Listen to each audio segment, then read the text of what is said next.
बिस्मिल्लाहिर्रहमानिर्रहीम। अस्सलाम वालेकुम फ्रेंड्स, आई होप आप सब ठीक हैं। Welcome back to my channel. आज मैं आपके साथ शेयर करूंगी रमज़ान स्पेशल बेकरी स्टाइल बहुत ज़्यादा चटपटे करारे मज़ेदार खस्ता क्रंची और क्रिस्पी से स्प्रिंग रोल्स की रेसिपी। और ये कोई आम रेसिपी नहीं है, ये बहुत ज़्यादा क्रंची बनते हैं।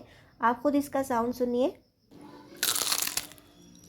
जी बिल्कुल, इतने ही क्रंची और क्रिस्पी आपके रोल भी तैयार होंगे और वो बिल्कुल एंड तक ठंडे होने तक भी क्रंची ही रहेंगे। इसको हमने स्टोर कैसे करना है ताकि ये 1 महीना 2 महीना बिल्कुल भी ख़राब ना हो और बहुत ही ज़बरदस्त से बने, सारे टिप्स एंड ट्रिक्स आपके साथ मैं शेयर करूँगी। तो इतने ही क्रंची और क्रिस्पी रोल्स बनाने के लिए आप वीडियो को एंड तक वॉच कीजिएगा। यहाँ मैंने कुछ सब्जियां ली हैं। एक छोटा सा फूल मैंने बंद गोभी का लिया है और एक बड़ी गाजर थी और 2 शिमला मिर्च हैं छोटे साइज़ की। इनको मैं बारीक चॉप कर लूँगी। सब्जियों को आपने बहुत बारीक चॉप करना है। बंद गोभी मैं आपके सामने कट कर रही हूँ। सब्जियाँ जितनी ज़्यादा बारीक होंगी ना, स्प्रिंग रोल्स उतने ही ज़्यादा फ़ाइन आपके तैयार होते हैं। अच्छा जी, ये सारी ही सब्जियाँ हम कट करके एक बाउल के अंदर ऐड कर देंगे। बंद गोभी यहाँ पर ज़्यादा लग रही है लेकिन बाद में वो श्रिंक हो जाती है। आपको जो सब्ज़ी ज़्यादा पसंद है आप ज़्यादा डाल सकते हो, अगर जो कम पसंद है वो थोड़ा कम डाल सकते हो या फिर स्किप भी कर सकते हो। तो मोस्टली ये 3 चीज़ें ही जाती हैं स्प्रिंग रोल्स के अंदर, गाजर, बंद गोभी और शिमला मिर्च। इसके अंदर मैंने तकरीबन हाफ़ टी स्पून जितना नमक ऐड कर दिया है। इससे ये होगा कि ये सब्ज़ियाँ पानी छोड़ देंगी, सॉफ्ट हो जाएंगी और इसको हम रख देंगे कुछ देर के लिए। तकरीबन 1 घंटा आपने नमक लगा के इनको छोड़ देना है, क्योंकि मैंने आपको बताया था कि ये बेकरी स्टाइल स्प्रिंग रोल्स हैं। अच्छा जी, ये सब्जियां सॉफ्ट हो गई हैं, पानी काफ़ी सारा इन्होंने छोड़ दिया है। अब हम क्या करेंगे, पानी अच्छे तरीके से दबा दबा के निकाल देंगे सब्जियों में से, क्योंकि यही पानी होता है जो आपके स्प्रिंग रोल्स को सॉफ्ट बना देता है, क्रिस्पी नहीं रहने देता। यहाँ पे 3 टेबल स्पून जितना मैंने घी ऐड किया। उसको गर्म करने के बाद ये सब्जियां मैंने इसके अंदर ऐड कर दी हैं। हाफ़ टेबल स्पून जितनी कुटी हुई मिर्चें ऐड करेंगे। थोड़ा सा मज़ीद नमक ऐड करूँगी क्योंकि इसके अंदर अभी हमने चिकन भी ऐड करना है। कुछ सब्जियों में हम ऑलरेडी नमक ऐड कर चुके हैं। हाफ़ टेबल स्पून जितना इसके अंदर भुना और कुटा हुआ ज़ीरा ऐड किया मैंने। हाफ़ टेबल स्पून से थोड़ा सा कम इसके अंदर मैंने डाला है ब्लैक पेपर पाउडर, मतलब काली मिर्चों का पाउडर। और इसको हमने इन सिंपल से मसालों के साथ मिक्स कर लेना है ताकि मसाले कच्चे ना रहें। अच्छा जी, आपने फ्लेम थोड़ा सा तेज़ रखना है। ये सब्जियां थोड़ी सी सॉफ्ट हो चुकी हैं ऑलरेडी और बहुत बारीक हैं, बहुत जल्दी गल जाती हैं, इसलिए हमने इनको ओवर कुक बिल्कुल नहीं करना, ना ही इनको बहुत ज़्यादा हमने सॉफ्ट करना है। तो बस हिलाते हुए इसको, इसका पानी ड्राई करना है जो बहुत हल्का फुल्का सा इसके अंदर रह गया है। और मेक श्योर करना है कि पानी बिल्कुल भी इसके अंदर ना रहे। थोड़ी देर इसको सौते करने के बाद हमने इसके अंदर बॉयल किया हुआ अपना चिकन ऐड कर देना है। ये तकरीबन 2 कप जितना चिकन है जिसको मैंने बॉयल कर लिया था और हड्डियों से अलग करके इसको मैंने श्रेड कर लिया है। से तोड़ के आप इसको बारीक कर लीजिएगा और इस चिकन को भी हमने सब्जियों के साथ अच्छे तरीके से मिक्स कर देना है। चिकन ऑलरेडी पका हुआ है तो इसको बहुत ज़्यादा पकाने की ज़रूरत नहीं है। तो इसको हमने जो है ना, इसका भी मॉइस्चर ड्राई कर लेना है। बिल्कुल भी इसके अंदर कोई भी पानी का एक कतरा भी नहीं होना चाहिए। तो इसको हम जो है वो थोड़ी देर ठंडा होने देंगे। रूम टेम्परेचर पे आएगा तो फिर हम इसकी फिलिंग कर लेंगे। गरम गरम स्टफिंग कभी भी हम रोल्स के अंदर ऐड नहीं करेंगे। अच्छे तरीके से इसको ठंडा हो जाने देंगे।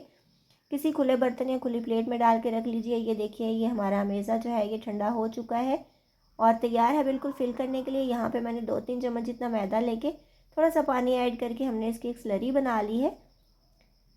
और उसके बाद ये मेरे पास रोल शीट है। किसी भी अच्छी ब्रांड की आपने लेनी है, जो लोकल होती है ना, वो अंदर से बहुत टूटी फूटी सी निकलती हैं। तो ये बहुत फ़ाइन और सॉफ्ट है और बहुत ही ज़्यादा ज़बरदस्त इससे रोल्स बनते हैं।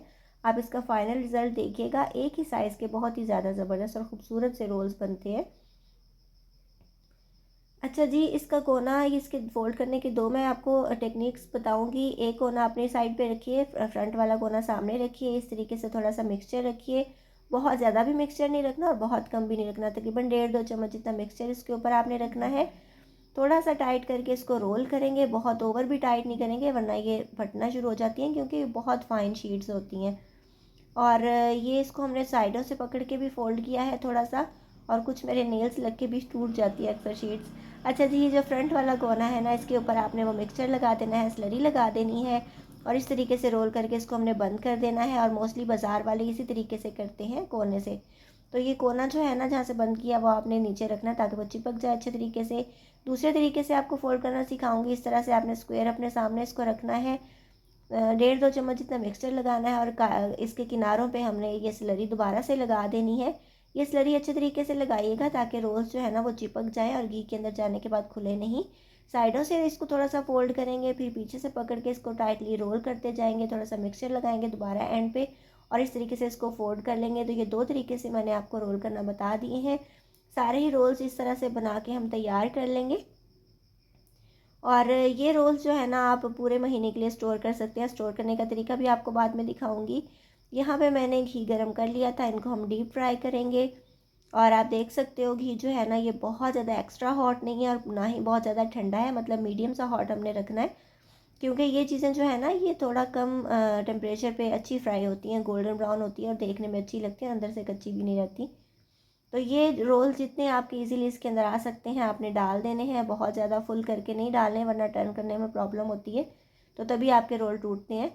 एक साइड से कलर आएगा तभी आपने इसको टर्न करना है। अगर जल्दी जल्दी से टर्न करेंगे तो ये बहुत सॉफ्ट होने की वजह से टूटने लग जाते हैं और फिलिंग बाहर निकल जाती है। इस तरीके से जो आप करेंगे ना तो फिर बहुत ज़बरदस्त आपके रोल बनेंगे। अच्छा जी, थोड़े से फर्म हो जाएंगे तो फिर आप इसको आराम से टर्न कर सकते हैं, कोई प्रॉब्लम नहीं होगी। और दोनों साइडों से इक्वल हमने गोल्डन ब्राउन कलर इसको देना है और इसको डिश आउट कर लेना है। और डिश आउट कैसे करेंगे, नीचे टिश्यू पेपर लाजमी रख लीजिएगा ताकि आपके जो रोल्स हैं ना वो एंड तक क्रिस्पी रहें और एक्स्ट्रा घी वो एब्जॉर्ब कर ले। तो ये मैंने कुछ फ्राई किए हैं आपको दिखाने के लिए इसका फाइनल रिज़ल्ट, और बाकी मैं स्टोर करके भी आपको दिखाऊंगी। ये देखिए माशाल्लाह एक ही साइज़ के एक ही शेप के बिल्कुल ज़बरदस्त और नीट एंड क्लीन हमारे रोल्स जो है ये तैयार हुए हैं, जो एक्स्ट्रा क्रिस्पी हैं, एक्स्ट्रा क्रंची हैं। मोस्टली घर में इस तरह के रोल्स नहीं बनते।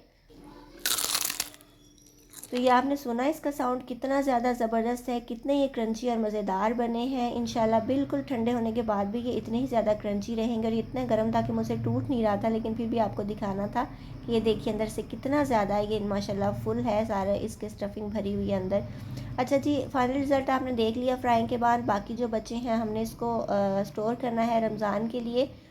और इस तरीके के जो होते हैं ना ज़िप लॉक बैग्स, वो बहुत ही काम की चीज़ है।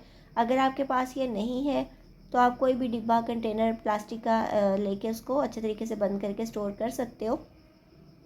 तो ये पूरा 1 महीना 2 महीना बिल्कुल इंशाल्लाह ख़राब नहीं होंगे, आराम से चल जाएंगे। पूरा रमज़ान इसको एंजॉय कीजिएगा।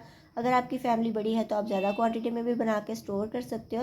ये थी जी बहुत ही ज़्यादा क्रिस्पी क्रंची मज़ेदार सी हमारी आज की रेसिपी। इसको ज़रूर बनाइएगा, खाइएगा, एंजॉय कीजिएगा। आई होप आपको आज की ज़बरदस्त सी बेकरी स्टाइल क्रिस्पी और क्रंची से स्प्रिंग रोल्स की रेसिपी अच्छी लगी होगी। अगर आपको मेरी वीडियोस अच्छी लगती हैं तो जल्दी से मेरे चैनल को सब्सक्राइब कर लीजिएगा, बेल आइकन प्रेस कर लीजिएगा ताकि मेरे फ्यूचर में आने वाले तमाम वीडियोस के नोटिफिकेशंस आपसे मिस ना हो। अपना बहुत सा ख्याल रखिएगा, मुझे दुआ में याद रखिएगा। मिलेंगे इंशाल्लाह नेक्स्ट वीडियो में। टेक केयर, गुड बाय, अल्लाह हाफिज़।